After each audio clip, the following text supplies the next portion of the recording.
All right, so what we're doing today is we're going to have you replicate the virgin vegan eggnog. Okay, it's a lovely, rich and luxurious coconut-based eggnog that we're making with non-alcoholic rum. Sounds good. Okay, so it's in the spirit of NA and dairy-free. You were not involved in the creation of the recipes, so you doing this is a test case for how the ease of use of the recipe for the general public, basically. Does that make sense? Yes, especially since I don't know how to follow cooking instructions, so. Okay. Well, if you say so, but I think you do pretty good generally. I mean, Thank you. So let's jump right in. Yes, let's do it. You want to tell me what to start with? Yes. So the way we approach it in this case, we're gonna start with the coconut ingredients, enter them into the blender, and then we're going to enter the water and a rum, the spices, salt, pepper, and Okay, so just start. just start combining everything, and we're gonna mix everything together. Yeah.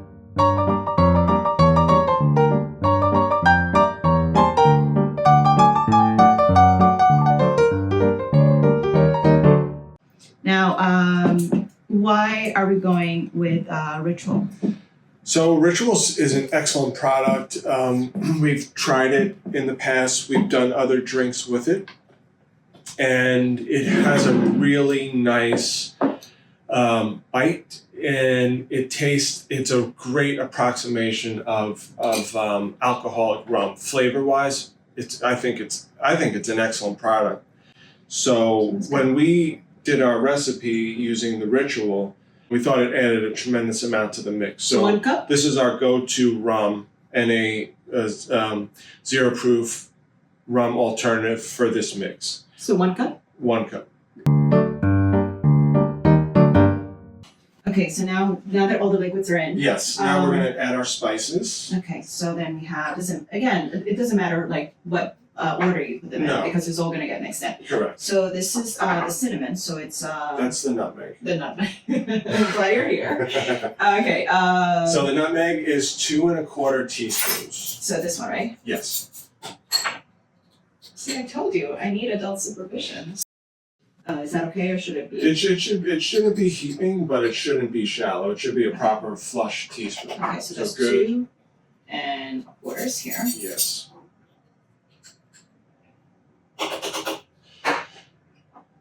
Cinnamon. Yes.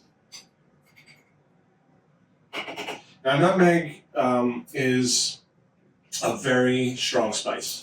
You know, you want to be precise in your measurement of nutmeg. If you have if there's a little irregularity in the cinnamon, it's not the end of the world. But you want to keep them as true to the recipe as you can, because we've tested it and we feel like these proportions are perfect. However, it's always, as is always the case, you can adjust to taste. So there's the salt. Yes, 1/4 teaspoon of salt. And then this is a 1/4 teaspoon of turmeric. Turmeric. And the turmeric is for color. It's purely for color. Turmeric will give you sort of that yellow cast that is reminiscent of what the egg yolk would produce in a traditional eggnog. So it'll give you a nice, soft yellow color. Actually, I forgot one more liquid. The vanilla extract. So that's yes. So that's 1. 1 3/4 tablespoons. So then, is there a 3/4? Not specifically. You could do. Well, like someone like me who's not very good. You could with vanilla, similar to cinnamon. It doesn't need to be ultra precise. So just eyeball to what you think 3/4 of that tablespoon is. Okay. So that's fine. Okay. That's great. Let me see what else.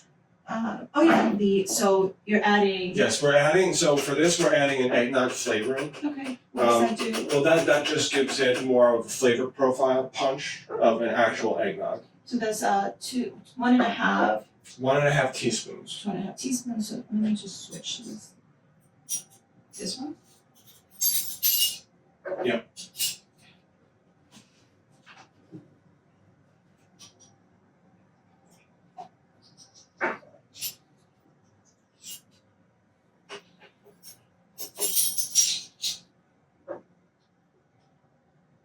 Okay, very good. Okay. All right, and last but not least, cayenne. Cayenne. And now is this a This is just a pinch of cayenne, and this, if you want to recreate this recipe with alcoholic rum, avoid the cayenne. The cayenne is to further simulate the kick of actual rum.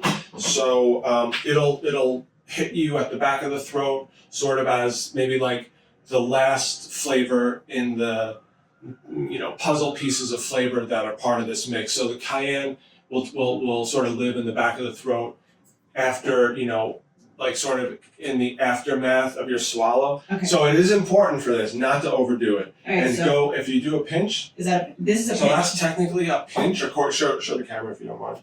So this is one of those. It's one of those so this is, I don't know if this is technically correct or anything like that, but so use this pinch, but also go a little light on it. So what if someone doesn't have If someone one of doesn't, these? so if someone doesn't have, yeah, that's good. Okay. So if you it's like a portion of a pinch. Use a little bit and then. Ah! All right. Is that still good? No, just do what we do. Use a little bit and adjust the taste. Do not overdo it. Very important. All right, is that too much? No, that's All right, okay. All right, I think we're good to mix here. One thing I want to note about mixing and working with coconut products, especially canned coconut products, there tends to be separation in the can that happens, whether it's like the water content separating from fat content. So when you mix this mix, it may look like there's separation happening at the early stages of the mix. You want to keep mixing it until it's smooth and creamy. All right. Now I don't have a specific time because time to mix, the amount of time it should be mixed, because that also depends on your blender. Yeah. But it'll be an eyeball thing, a feel thing. But when it's smooth and creamy, you know it's done.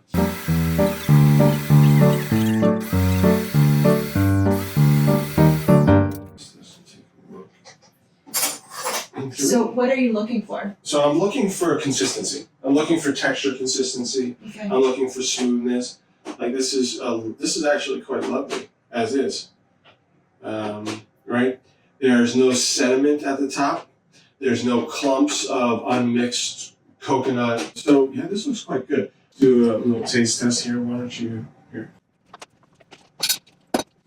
It's good. Yeah. Yeah. It's Just really good or very good? delicious. And actually, I don't love eggnog, so this tastes really good. How do you feel about the texture and consistency? I like the smoothness. I like that it's, even though you put in a lot of the sage milks, it doesn't taste very sweet. It's just sweet enough. I love it. Before you start garnishing, I have a question. So, how far in advance could you make this? And how, This will hold in the refrigerator for a good 7 days. I would say 7 to 10 days. So and it is best served chilled. While we're doing just a demo right here, we're not using it chilled, but it is best chilled. So you're gonna want to put it in the refrigerator, let it chill for about an hour at least before serving it, and and then serve and then enjoy. And so you can put it in a container like this. you can put it in any form of storage container. Yeah. So So here, but I like to. This is very nice if you garnish it with a star anise, because the star anise gives it a very nice nose at the beginning. Oh, I love that. So you could conventionally you can use a cinnamon stick. For the sake of our demonstration, I don't know if we need to do a cinnamon stick, but Sure, let's show it. Like this.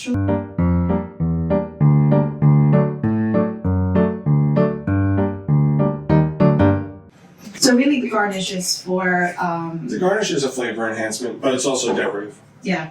It enhances the sense of the festiveness of the drink. Yeah, I think. But cheers. Cheers. Happy holidays. Happy holidays. Yeah. This is. I love anise. This is really delicious, David. Yeah. You got a winner here. Yeah, I think we do. Happy holidays, everyone.